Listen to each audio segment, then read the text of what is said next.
Okay, anyone want to start us off? James?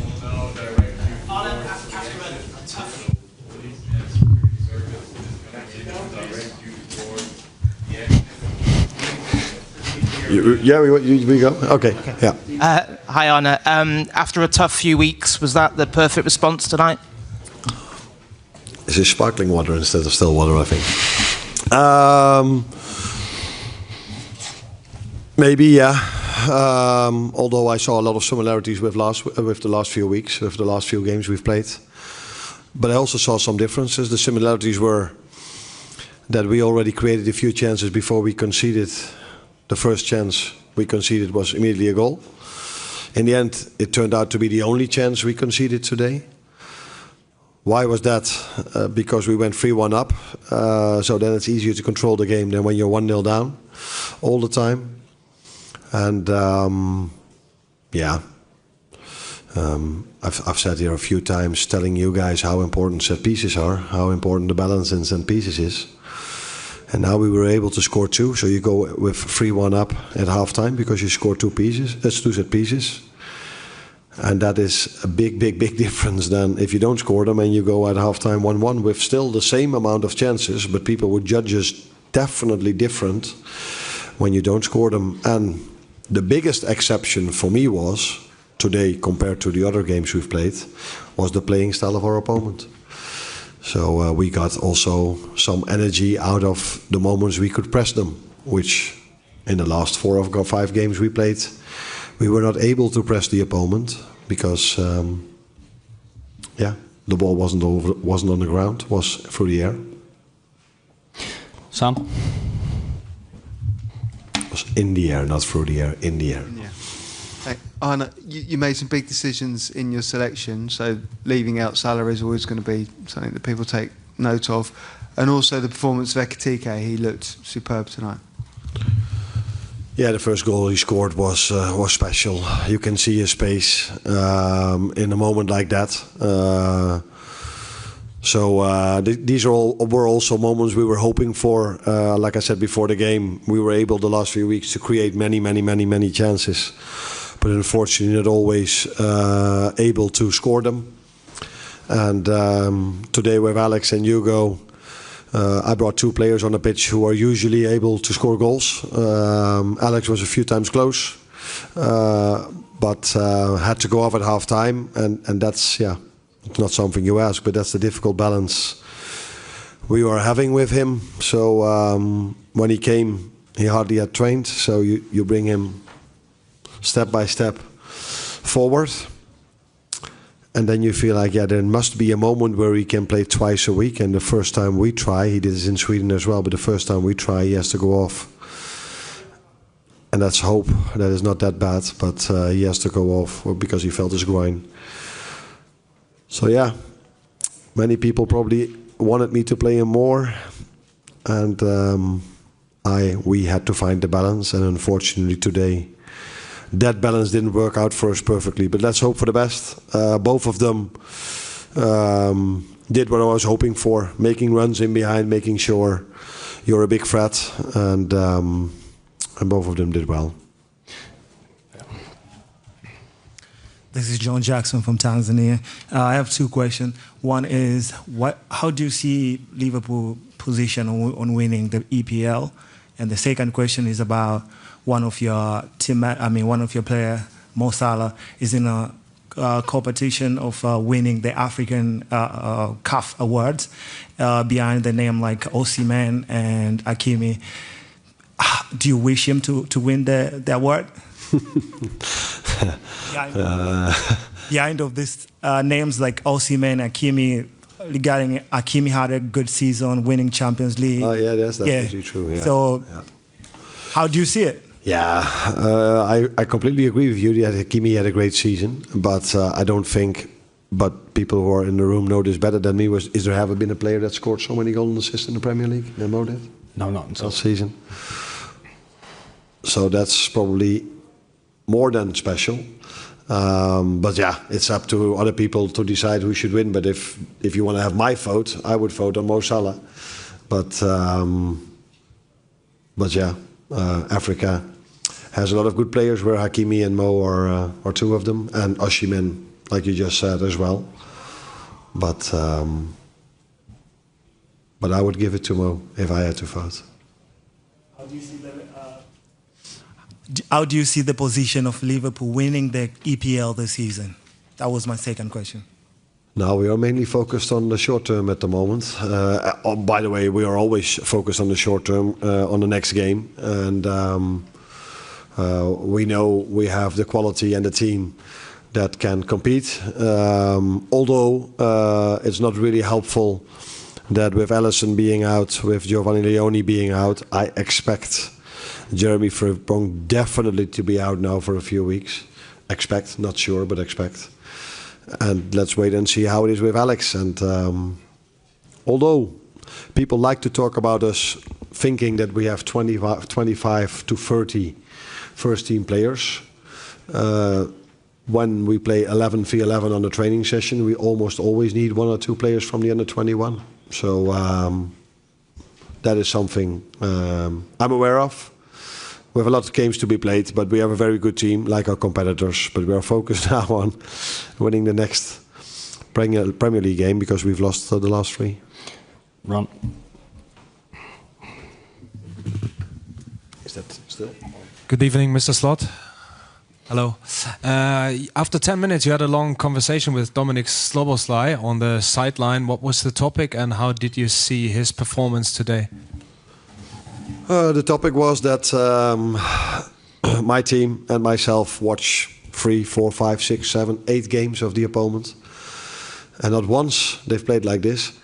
So we were expecting a 4-3-3, maybe with a winger in the 9 press. We were expecting a 4-4-2. We were even expecting a 5-3-2, but we weren't expecting a 5-2-3. And that's what they did. The good thing is it's quite familiar for us, because Palace plays it, United plays it, Burnley played it. So I had to adjust a little bit how we wanted to press, and so that was what the conversation is about. Dominik again had a good performance. Since I'm here, he's one of the players that maybe after Virgil and Mo has played the most minutes for me, and that tells you what I think about him. Hi Arne, could you just give a bit of detail on Jeremy's injury and what it is? And also, you mentioned Isak. You're a little bit aware that he was sort of close. Was he in the red zone before the match? No, if he was in the red zone, we wouldn't have played him. But you try to prepare players for once a week football.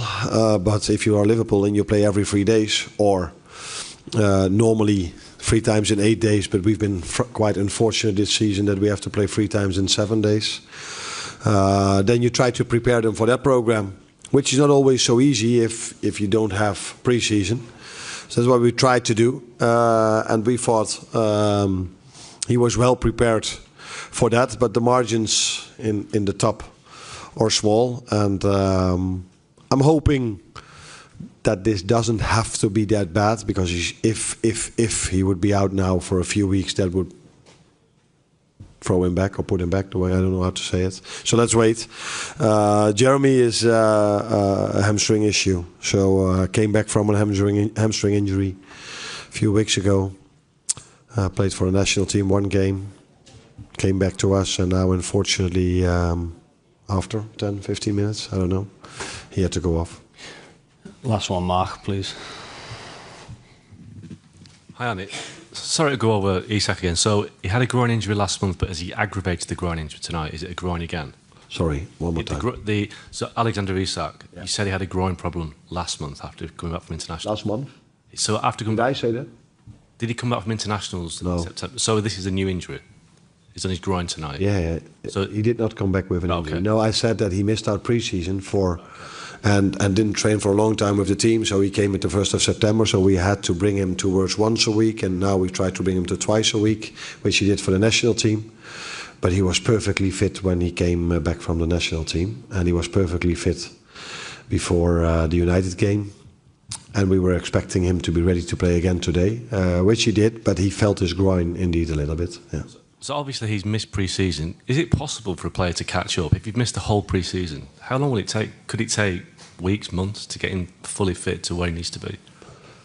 I don't think there's a rule that every single player has the same, but it also depends on what did he do when he didn't train with the team.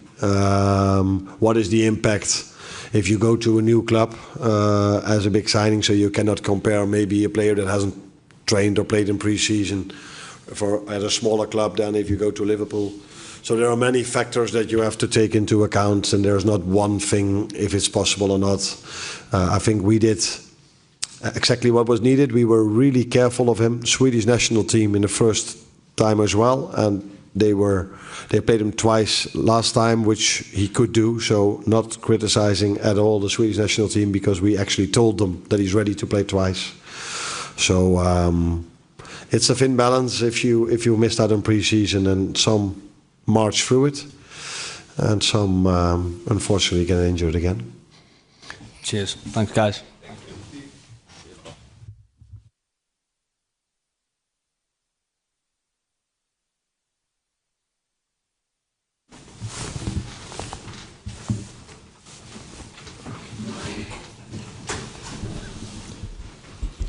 So, hallo zur Pressekonferenz mit unserem Chefcoach Dino Toppmoeller nach unserem Champions League Heimspiel gegen Liverpool. Ich grüße euch hier im Pressekonferenzraum im Deutsche Bank Park. Dino, wie hast du das Spiel gesehen heute? Ja, hallo, guten Abend. Ja, ich hatte schon das Gefühl, dass wir einen guten Start ins Spiel hatten, direkt am Anfang schon den ersten Eckball nach einer Minute, hatten auch das Gefühl, dass wir einen Zugriff hatten auf das Spiel, waren mit Ball ordentlich, haben auch eine gute Aktivität in den richtigen Zonen, in den Zweikämpfen gehabt, und so schießen wir auch dann das erste Tor mit einer guten Zweikampfführung, gewinnen den Ball, sind dann auch mutig, versuchen unter Druck dann cool zu bleiben und rauszuspielen, kommen gut in die Spielverlagerung rein und machen das dann über Mario, über Ritz, glaube ich, war dabei. Dann top, kommen zu Rasmus, super Tor, hat sich auch dann richtig gut angefühlt. Ich glaube, dass wir da in der Phase schon auch gut im Spiel waren. Dann haben wir wieder einen guten Flügeldurchbruch auf der linken Seite und kommen dann eben leider nicht zum Abschluss oder trauen uns dann nicht, den Abschluss zu nehmen, lassen den Ball durch. Und ja, dann ist es halt so einfach mit dem einen Pass von Robertson, das Eki dann mit dem Tempo, das wussten wir schon, dass er schnell ist. Das müssen wir definitiv dann besser verteidigen, den Spieler dann erstmal blocken. Das hat man heute bei Liverpool sehr oft gesehen, dass Van Dijk und Konaté die Geschwindigkeit von Ansgar erstmal gebremst haben, den sie einfach mal geblockt haben im ersten Laufweg und gar nicht erst ins Rollen kommen lassen, und das hätten wir da können auch besser machen. Und dann muss man sagen, dass das uns schon den Stecker gezogen hat mit den beiden Standards dann kurz vor der Halbzeit, und dann in der zweiten Halbzeit waren wir dann nicht mehr so aggressiv, nicht mehr so aktiv in den Zweikämpfen, haben es auch mit Ball dann deutlich schwerer getan, weil so ein bisschen das Selbstbewusstsein dann auch weg war. Das, was wir in der ersten Halbzeit mit Ball echt gut gemacht haben, haben wir in der zweiten Halbzeit mit Ball auch nicht mehr gut gemacht. Und am Ende, wenn du dann die Tore siehst, ist es ja leider zu einfach. Auch ein langer Ball, den wir einfach durchlassen können beim letzten Tor, den Zetti dann ohne Probleme aufsammeln kann, machen wir selber wieder scharf. Und dann hat Liverpool einfach die brutale Qualität, dann in so einem Spiel natürlich auch ein paar Tore zu schießen. Dino, danke schön. Eure Fragen bitte. Johannes Wolf von der Bild. Hallo Dino, Markus war eben bei uns sehr, sehr klar, hatte gesagt, die Aggressivität in den Zweikämpfen, dass die überhaupt nicht dem Level entspricht, was ihr euch vorstellt, und um hier ansatzweise mithalten zu können. War deine Tonalität in der Kabine eben genauso stark, und ja, wie gibst du uns vielleicht mal einen kleinen Einblick, wie ja, du scharf in deiner Kritik mit der Mannschaft bist? Also, ja, ein Spiel zu verlieren gegen Liverpool fühlt sich auch nicht gut an, auch wenn wir wissen, wer Liverpool ist. Meine Mannschaft hat den FC Liverpool erstmal hier hingebracht. Also das waren ganz viele andere Top-Spieler schon hier, aber diese Jungs, die jetzt in der Kabine sitzen, die auch natürlich niedergeschlagen sind aufgrund des Resultates, die haben dafür gesorgt, dass Liverpool hier im Champions League spielt. Das haben vorher nicht viele geschafft.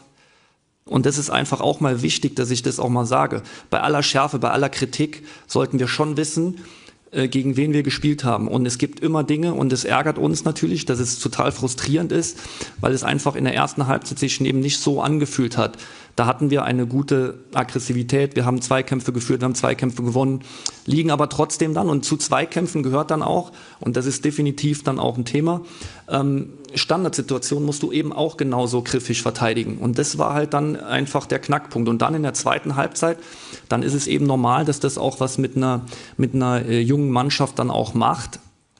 Dass dann das Gefühl einfach, das gute Gefühl, das du im Laufe der ersten Halbzeit dir erarbeitet hast, das war dann natürlich weg.